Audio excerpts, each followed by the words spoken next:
Jesus is giving some advice before he sends his apostles out to the people of Israel. And 3 times in this reading today, 3 times he says, not to be afraid. So just the repetition of that is very important. It's not just, okay, be careful, but it's more than that. Do not be afraid. And that's, if you're going to be a part of Jesus' followers, you're going to be scared sometimes. I mean, look at poor Jeremiah. All around, I'm surrounded by my enemies. And so he probably had some fear in him. But he kept on going the path that God pointed out to him. Even though he said, okay, Jeremiah, I want you to go as a prophet, and you're going to come up with some resistance. And because he's telling them to tell the people, the leaders, that they're not doing the right job. The shepherds are not doing what they should be doing. That's why they wanted to kill him, and how difficult it was. And that's part of what we have to learn how to deal with ourselves, this idea of fear. Now, obviously, we can be, a coming storm and stuff like that. We have kind of a fear there, and that's perfectly legitimate. But he's not just talking about that. He's talking about not a different kind of fear, but a fear that really makes us go like this. See, that's what fear does. Fear just makes us shrivel up like this and get real insular and just pay attention to what we are, who I am, what I have. And I get so afraid of losing myself or losing what I have. And, that doesn't do us any good. And that's the kind of fear that Jesus is talking about. I cannot keep the birds of just all kinds of stuff up in my head, but I can make sure that they don't build a nest in my head. I keep wiping them away, and we have to do that. Cardinal Joseph von Thuan, Vietnamese cardinal, was held by the Chinese for about 13, 14 years, and all the troubles that went on there. And he once said that, I lost my place here. They used to say that this is one of the present signs of the church, one holy, Catholic, and persecuted.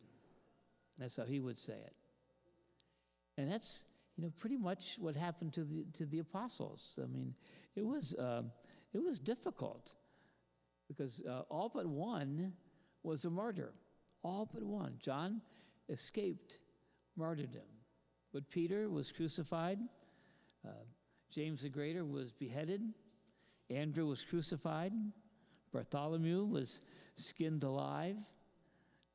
Philip was stoned to death. Thomas was speared. James the Lesser, he was thrown off the walls of the city and then beaten. Jude, who was killed with arrows. Simon the Zealot, he was sawed into pieces. Those are the closest people to Jesus. And that's tough. That's tough. And we can see this through the whole history of the church. This persecution and this putting to death because we believe in Christ. And so we've got to get a grip on this thing called fear. First of all, we have to keep our eyes on the prize. We have to be looking at Jesus all the time and knowing that he's here with me as he is with you.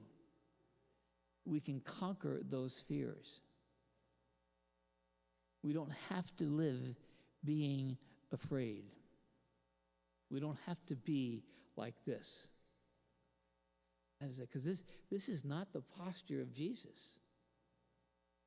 The posture of Jesus is this, even to the cross. That's his posture. We're not made to be like that. We're called to something much greater. And when we recognize that the power of God is bigger than any other power, don't be afraid of those who can kill our bodies. We're going to die anyway. Don't be afraid if I don't have as much money. Don't be afraid if I don't get into the right college. Don't be afraid if I can't live in the neighborhood I want. Don't be afraid of those things. Wonderful things can happen when we give up our fear.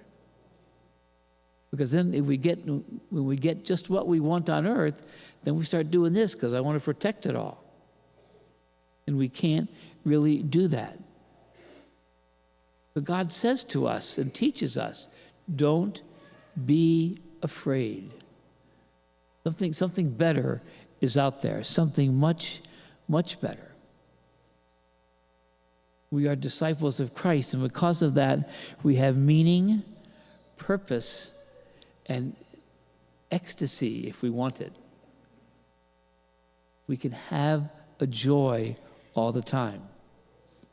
We heard in that second reading, even though sin and suffering weigh upon us all for the transgression of one, by the transgression of one, and sin came in, death came in, but by the love and stretching out his arms, we were brought back to that realization that we can overcome the Satan if we want to. God's not going to make us do that. God is not going to make everything go nice in your life. It's just not going to happen. We have suffering in our world, but we cannot let that fear dominate our lives. Well, Msgr, I go to church every day, and I go to church every Sunday, and I'm honest, and I pay my taxes, and I mow my lawn, and all that. Well, okay, that's good. That's good. But that's not the big point. The big point is to trust totally in our loving Father. To be totally convinced of who Jesus is. And when we come to communion, we are listening to those words of Christ in the gospel today. Do not be afraid. That's not my language. That is Jesus' language. And we put ourselves in the path of great joy and of great mercy and of great forgiveness. That's what we have to do. We don't have to be afraid. If we're afraid, kind of look at your heart and your soul. Are you believing what Jesus said?